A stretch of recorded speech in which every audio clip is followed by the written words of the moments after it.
He didn't want a perfect dog, he wanted the one no one else wanted. Growling, isolated, and labeled dangerous, this dog had been rejected countless times. But what happened after he brought him home stunned everyone.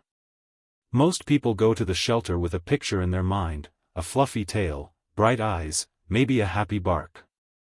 But not Jake. He stood quietly outside the rusty gate, heart heavy and uncertain. He wasn't looking for cute or cuddly, he was looking for a second chance for both of them. Jake had lost everything just months earlier, his job, his home, and most painfully, his wife. The silence in his tiny apartment had become unbearable. That's when someone mentioned the shelter.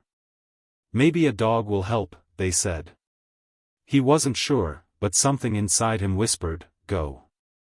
As he walked down the narrow hall lined with barking dogs, he saw tails wagging, paws reaching, eager eyes begging to be seen.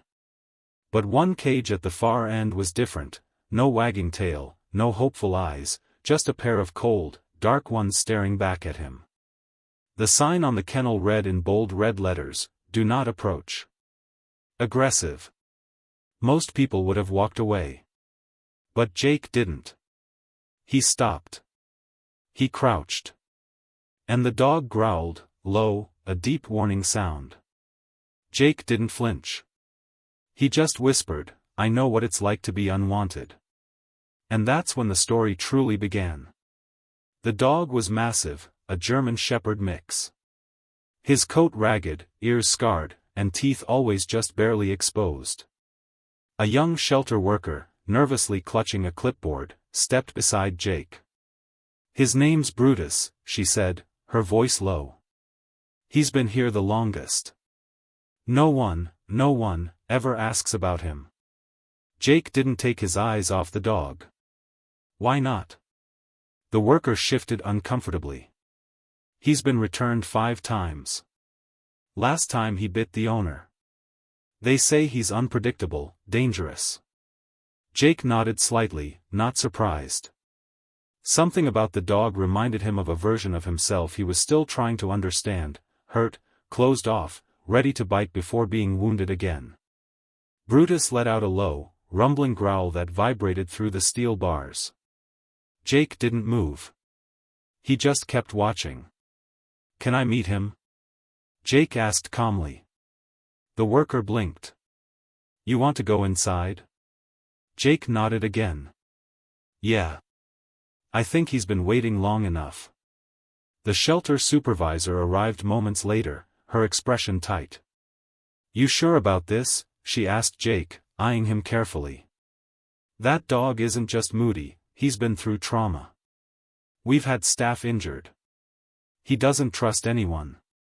Jake simply nodded. "Neither do I." The woman exhaled sharply. "Look, we're legally required to let you meet him if you request it. But once that door closes, it's on you. Don't reach for him. Don't crouch. Don't turn your back." Jake's jaw tightened.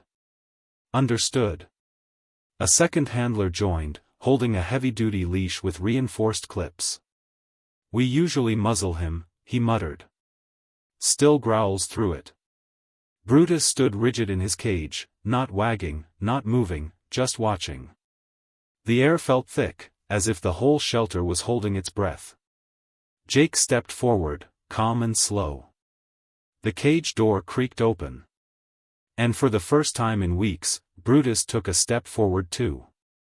The shelter staff helped Jake buckle Brutus into the back seat, double-leashing him for safety. The dog didn't resist, but his eyes remained wary, tracking every movement like a prisoner being transferred. Jake got into the driver's seat, glancing at the rear-view mirror. Brutus met his gaze, unblinking. The car pulled onto the highway. Rain tapped softly against the windows, masking the silence. Jake didn't speak. Neither did Brutus. But there was tension, an invisible thread stretched taut between man and beast. Jake kept one hand on the wheel, the other resting loosely by his side, careful not to turn around. At a red light, Jake looked back again. Brutus hadn't moved, but his ears twitched just slightly, as if he was listening. Thinking. Jake whispered, "We'll figure this out." No response. Not even a blink. But when the car began moving again, Brutus laid down, still watching, still silent, but maybe, just maybe, listening. The front door clicked open and Brutus stepped hesitantly into his new home. Jake kept his distance, letting the dog explore.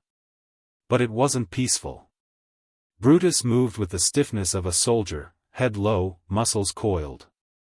Every sound, a creaking floorboard, a humming fridge, triggered a flinch or growl. Within minutes, the living room lamp crashed to the floor.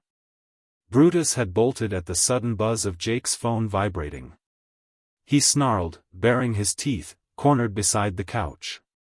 Jake froze, palms open. "It's okay," he whispered, voice calm. "You're safe." But the dog didn't believe him. Not yet. That night, Jake slept on the couch, just a few feet from the dog's bed. Brutus didn't use it, he paced, watched, occasionally growled into the dark. Jake didn't sleep. He didn't mind. This wasn't just fear, it was pain. And pain takes time to trust again.